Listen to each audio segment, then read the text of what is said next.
조선 궁중비사. 은밀하고 위험한 궁녀들의 성애.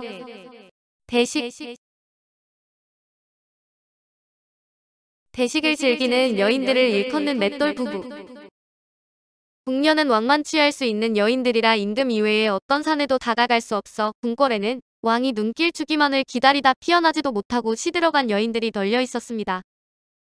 이들은 왕바라기 꽃이나 다름없었는데 궁녀들은 4~5살의 나이에 궁궐에 들어가 교육을 받고 입궁한 지 15년이 되면 관례를 치르고 정식으로 궁녀가 되었습니다. 이때 그들은 신랑 없는 혼례를 치르는데 물론 그들의 신랑은 임금이지만 이 허울뿐인 혼례식에 왕은 참석하지 않았고 이후 궁녀들은 평생을 왕을 위해 수절해야 했습니다. 궁녀들의 한 줄기 희망은 바로 왕의 눈에 들어 승은을 입는 것이었는데 임금과 동침해 아이를 잉태하면 후궁첩지를 받고 진정한 왕의 여자로 거듭날 수 있었습니다. 왕의 여자가 되는 것은 모든 궁녀의 수건이었지만 이를 실현한 경우는 극히 일부에 불과했고 대부분의 궁인들은 주어진 소임을 수행할 뿐 남녀관계의 즐거움을 누리지도 못한 채 시들어가야만 했습니다. 이토록 잔혹한 궁녀의 숙명에 반기를 든 이들도 있었는데 그중 일부는 동성애를 즐기기도 했지만 발각되면 가혹한 형벌을 받아 죽임을 당하거나 100대에 가까운 곤장을 맞아 초주검이 되었습니다. 그래도 궁녀들의 동성애는 암암리에 성행했고 삼국시대부터 전해 내려올 정도로 역사가 오래되어 쉽게 사라지지 않았는데 이와 관련해 영조 3년인 1727년 7월 18일에 조현명이 올린 상소가 있습니다. 영조실록 12권 영조 3년 7월 18일 임신 첫 번째 기사 1727년 청 옹정 5년 기제를 변하고 곤내를 화협하고 동궁을 교양하는 등 12조목의 조현명의 상소. 통탄합니다.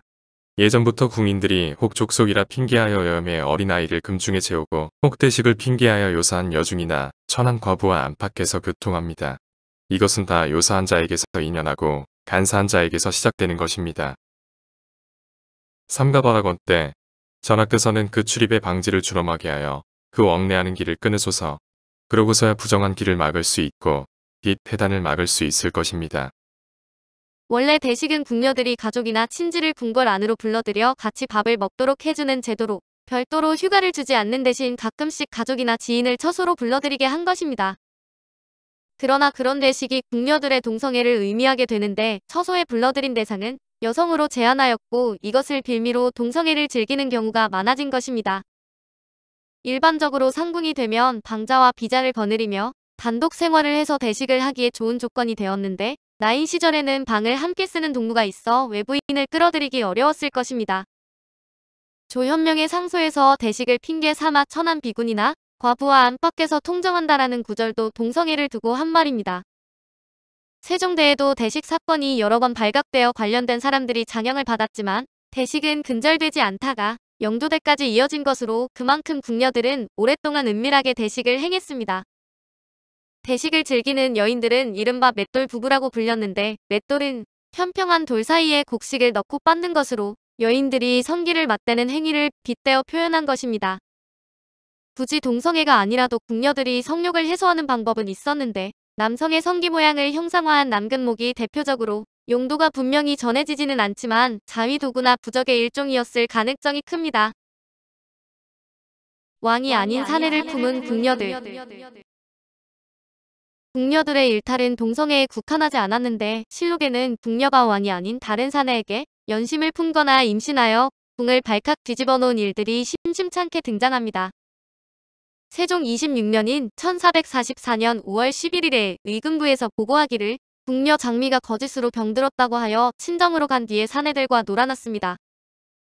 문제의 사내들은 이인과 김경제였는데 이인은 장미와 함께 연회를 벌여 술을 마시고 그녀에게 검은고를 연주하게 했습니다.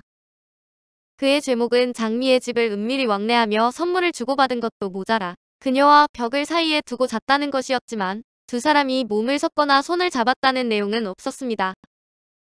두 사람은 일종의 연애를 한 셈이지만 장미가 궁녀 신분이었기에 차명을 피할 수 없었는데 김경제는 이인이 벌인 연회의 동서 정철권과 처제인 김유돈, 김유장과 함께 동참한 죄가 있었습니다.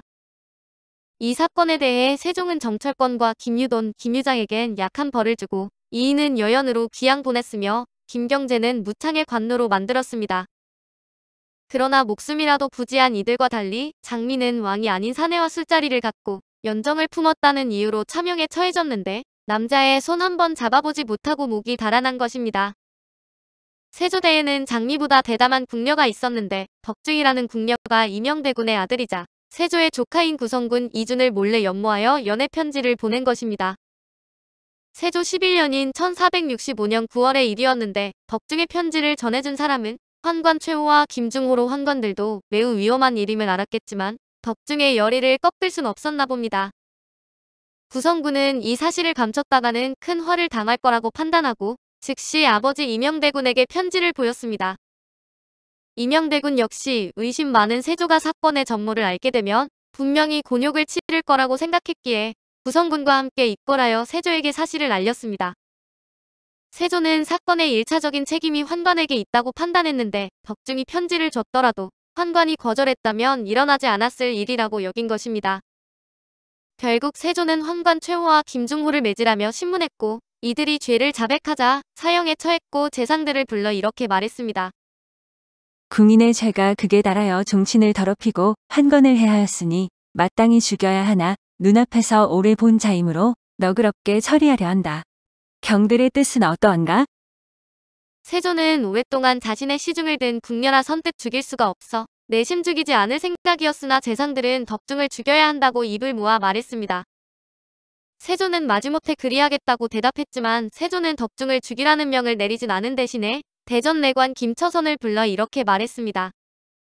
내 죄가 적지 않으나 죄의 괴수를 이미 배웠으니 너의 무리를 용서한다.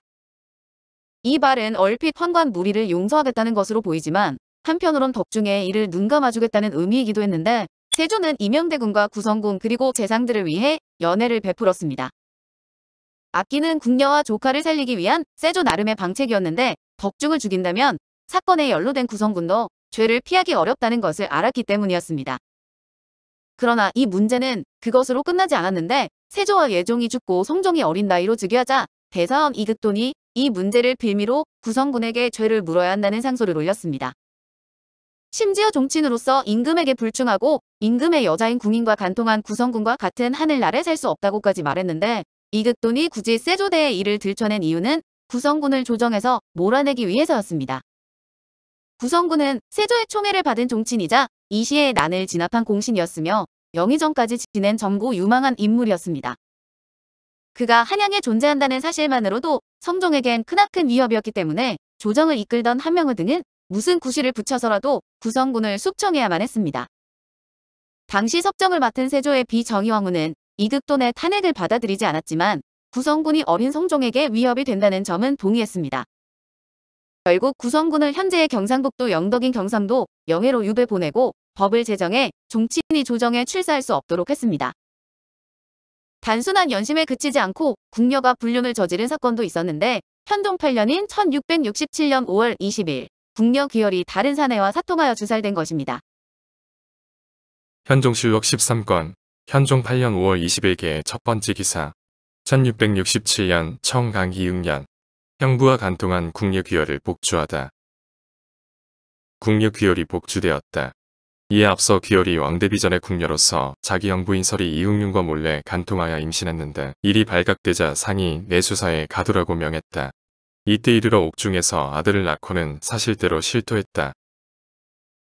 상이 내수사에서 추록시켜 해조에 회부하고는 법률을 적용하게 했다. 형조가 교수형에 처해야 된다고 아뢰자 상이 등급을 높여 참수형에 처하라고 명했다. 해조가 법을 인용하여 간증했는데 상이 따르지 않고 즉시 형을 집행하라고 명했다. 정원도 역시 법이 한번 잘못 시행되면 뒤 폐단에 적지 않게 관련되니 해조의 논의대로 행하라고 청했는데 상이 또 듣지 않아 드디어 참수했다.